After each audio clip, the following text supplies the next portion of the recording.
Hey guys, welcome back to a sunny day in Queensland, and what a nice change it is. However, it's quite interesting that when we've had a week of rain, all of the European cars need to be dried out because they leak. I don't know if it's because of the trees and the amount of shit that falls on the cars, but we've got a big issue with water just not getting out of the channels in all these vehicles. So unfortunately, Aureli's full of water, Dave's 540's full of water, the Saab's full of water. It's really annoying. We know what's wrong with the 540, it's the weather strips in the back doors. We're going to get them fixed. Haven't worked out what it is with these, but we'll go through it. This one's actually not too bad, it just smelt a bit musky. Anyway, on today's episode, we're going to be doing a little bit of general maintenance on a few things. First off the bat is going to be take these rear Jag wheels off and see if they are suitable to be machined to pull them in a little bit. We did roll the inner guard.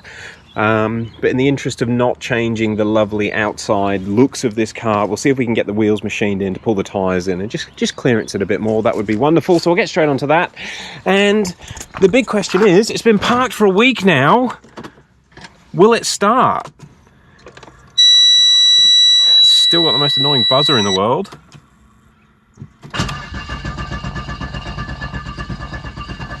That's not good. No dash lights. That's really not good. Fuck. This video could be a bit more annoying than planned. Where's the water gotten?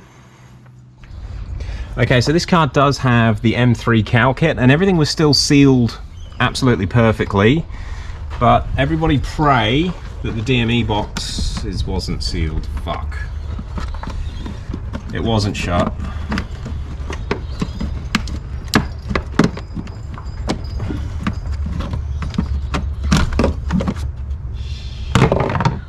But there's no water in it. Oh. Alright, that's fine. That's good. I was worried there was going to be water in there, so I don't know why the cluster's not working. Alright, let's keep looking. Okay, so there's no water in the DME box. You can hear the steering lock turns off, iDrive turns on, but the cluster's dead. Ignition's on. Power steering pumps come on, not power steering pump, fuel pump I heard prime. Oh, it started.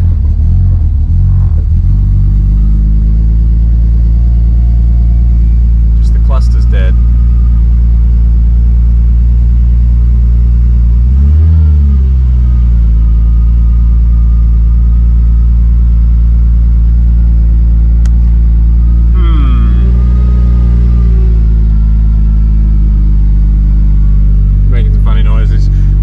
While we can, I'm going to get it up in the shed. Check for fuses, I guess. So that is really unnerving, but everything else seems to be working fine. I'll just go info sources, service, check control messages. Oh, can't check control messages. Interesting. Okay, not everything is working fine. The iDrive sort of works, but part of it's not functioning. What could it be?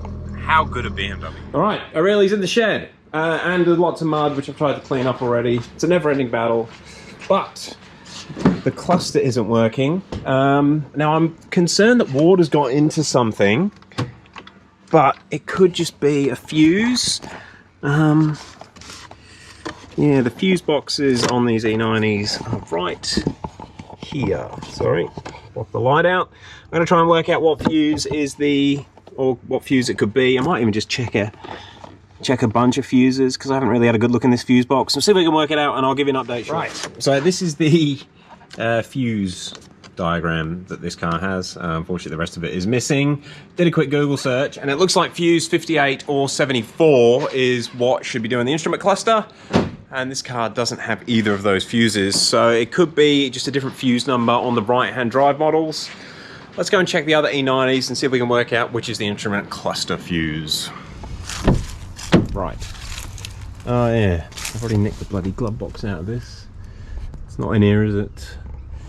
I've got the fuse box though, at least I've got a fuse puller I can use.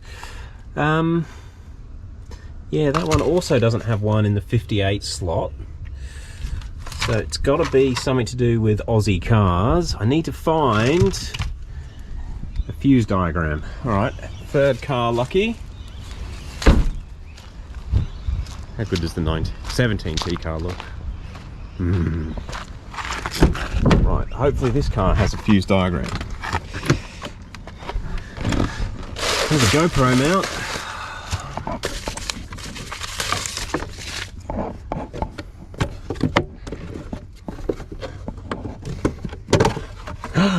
Ooh, right. Let's check this. So, right-hand drive car, instrument cluster, fuse number 2, which is that one just there. And fuse number 2 is, I can't even see it. There it is. So that little fuse in that block right there. All right, let's go back to O'Reilly and see if we can check that fuse. All right, back in O'Reilly. Try and set some light up so that you can see.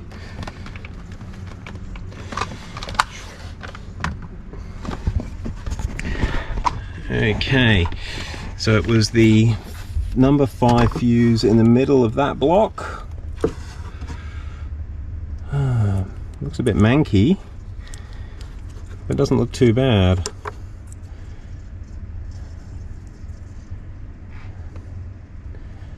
Doesn't look dead. All right, we'll swap it. I've got a new fuse here. And we'll see if that brings it to life.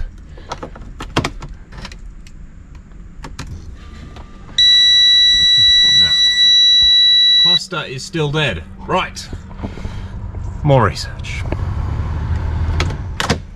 So it doesn't look like it's fuses. Yeah, these E90s, E92s, they all have different fuse boxes depending on how the car's spec'd, what region it's from, etc. So I can't really be sure, but I've checked fuse number 2, 74, 73, and number 58, which is what pretty much covers all of the different options that we use for fuse boxes on the instrument clusters. Sorry, fuses on the instrument clusters.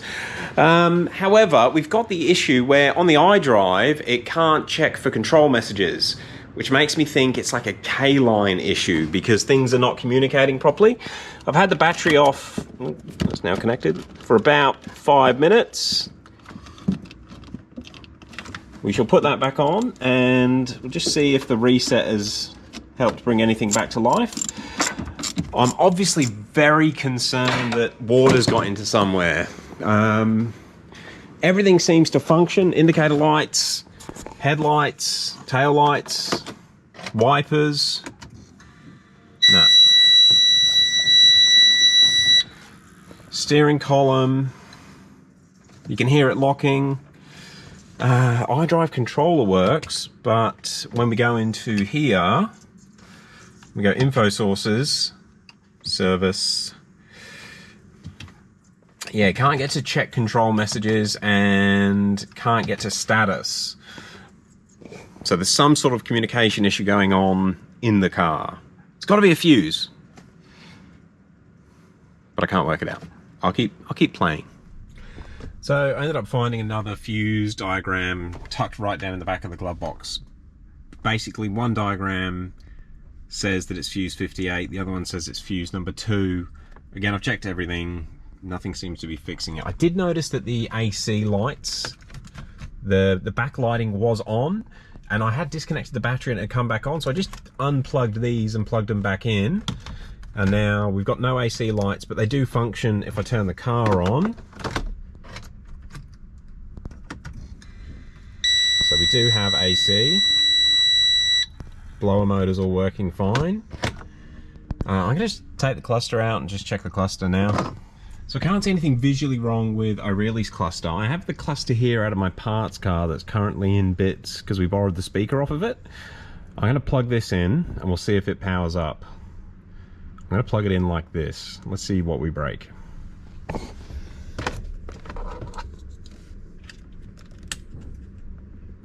Okay, as that plugged in, the car did something. Okay, we've got some dodgy GoPro angles on right now. Hey, the cluster come up. Okay, so we've got an issue with that cluster. I'm not going to power it on anymore.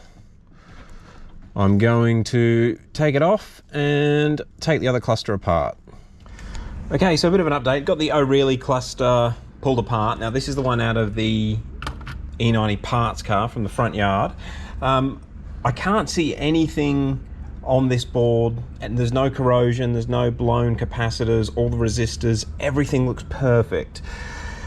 I tried to plug it in with the screen on and it doesn't power up. However, if I plug it in without the screen, it powers up. So I'm going to swap the screen from the parts car cluster onto this cluster and we'll see how we go.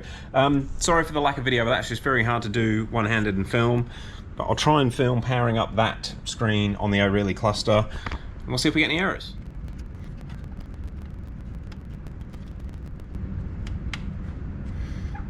All right, screen swapped over, let's try and power it up.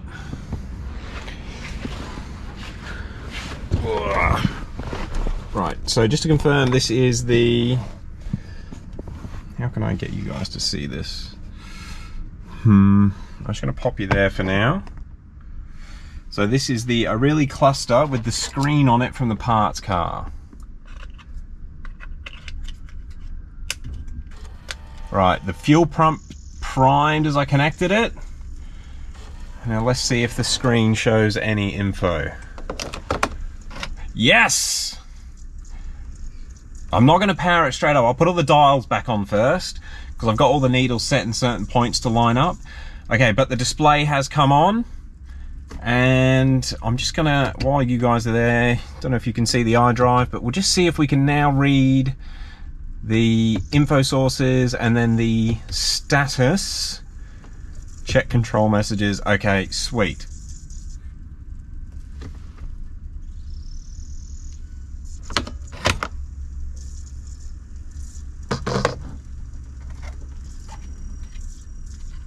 That was working, but I can hear something making noise in the cluster. Hopefully it's just the motors. Hopefully it's just the motors for the dial. All right, let's get this put back together and we'll see if we got a working cluster.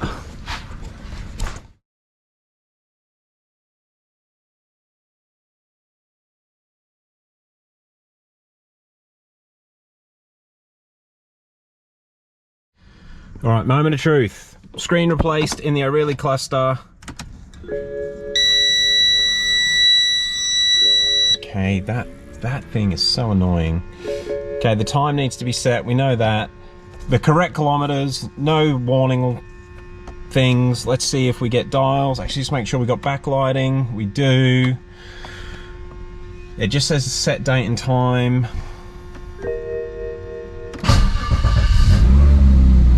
Yes! Fuel level's correct. Speedo, we are good to go.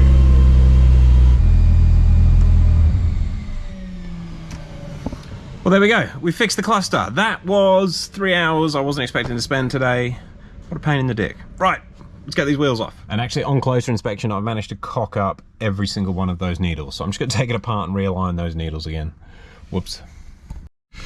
All right, so there we go. Got the needles sitting nicely. One last check. It works. What a bloody surprise that was. Actually, we'll set the time while we're here. Yeah, I can't believe all that was caused by just a faulty screen. So that is the part that stops that cluster from working.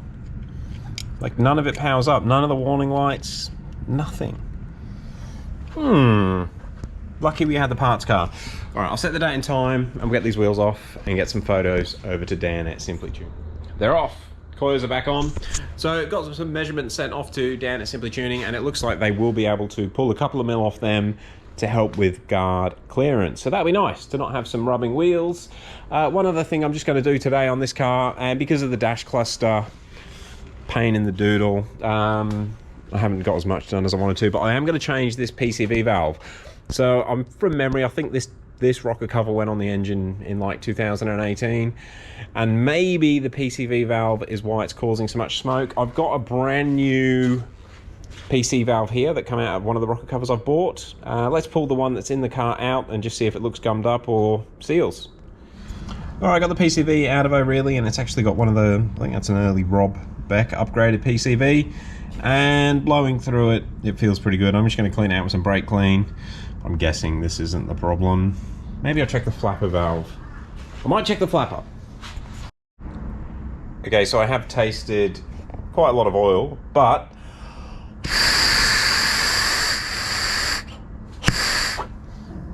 don't know if you can hear it, but the flapper valve is not closing properly. Let me see if I've got another one somewhere. So I do have a new flapper valve, brand new genuine one, but it's exactly the same, so there is nothing wrong with this valve. A really smoking problem? Could be deep. Alright, so it's all back together. Yeah, unfortunately the PCV and the flapper seem to be normal. They're sealing as well as new ones are going to seal, so don't know where the smoke's coming from. There's a good chance it could be the turbo. These things do run massive oil pressure compared to a lot of like old school engines like a 2J or a 1J or an RB26, and a little bit of wear in the turbo may result in more smoke and blow by than what you get with a turbo that's not done much work. Who knows? It's something to work on and figure out. I really don't want it to be a cracked piston, but it could well be. Who knows? The car still feels really quick. Anyway, at this point in time, we're hoping to be at Roll Racing in 2 nights' time. Yeah, it's Thursday. Not tomorrow night, but the night after is Roll. So we'll see how we go. Fingers crossed it'll be there. We will do a test drive tomorrow on the street. Just make sure it's not misfiring, but should be good as long as the weather stays good. And see how we go. Guys, thank you very much for watching. Interesting discovery on the dash cluster issue. I did do some Googling when I was trying to work out what the hell was going on, and a lot of people just say it's fuses. This was not a fuse. It was this little screen. Yeah, it must have some sort of chip in it that's on the K-line bus, I reckon, and it was locking up the K-line bus because it just locked the whole cluster up. Anyway, I'm going to see if I can get a new one of them, because it would be a shame to ruin my spare cluster just for the screen, and we'll go from there. Alright guys, thanks again. Peace.